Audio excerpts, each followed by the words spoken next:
5 วิธีของการรักษาโรคสะเก็ดเงินด้วยตัวเองด้วยการโบไซยานั่นเองเนาะสบายดีเนาะครับเจ้าเองซื้อนิดเนาะเป็นผู้ช่วยประจำอยู่คลินิกเลิฟเอทีเคช่วยท่านหมอของแผนกเกี่ยวกับโรคภูมิแพ้และโรคสะเก็ดเงินนั่นเองเนาะซึ่งตอนนี้เองก็มีหลายๆคนเนาะเป็นโรคภูมิแพ้หรือสะเก็ดเงินอักเสบใส่แต่ยากินและก็ยาทาแต่ว่าบ่ดีบ่เซาจักเทื่อซึ่งมื้อนี้นิดเองจะมีเคล็ดลับ5 วิธีง่ายๆจะมาบอกด้วยการบำ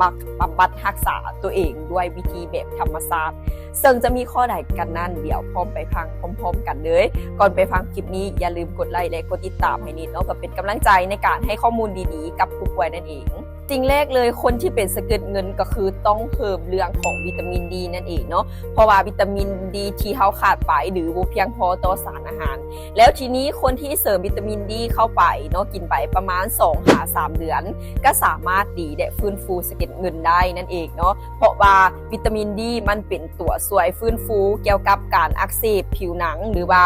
ช่วยเรื่องของการปรับการแบ่งตัวของผิวหนังของเรานั่นเองที่2ก็คือให้เสริมด้วยน้ำมันป่าที่มีส่วนผสมของ EPA หลายๆเลยเนาะเพราะว่า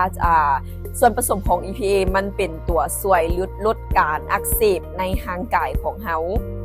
อย่างที่3ก็คือทาโลชั่นบำรุงผิวเนาะหรือสารให้ความชุ่มชื้นจากน้ำมันป่าโดยเฉพาะบริเวณที่มีการอักเสบเนาะทาใส่หลายๆแล้วก็ทาเรื่อยๆลดแล้วก็อย่างที่4ก็คืองดสูบบุหรี่หรือว่างดพวกแอลกอฮอล์ทุกชนิดเลยอันนี้ยาเล็ดขาดทุกคนแล้วก็อันสุดท้ายก็คืองดของหวานและงดอาหารแปรรูปทุกชนิดเนาะ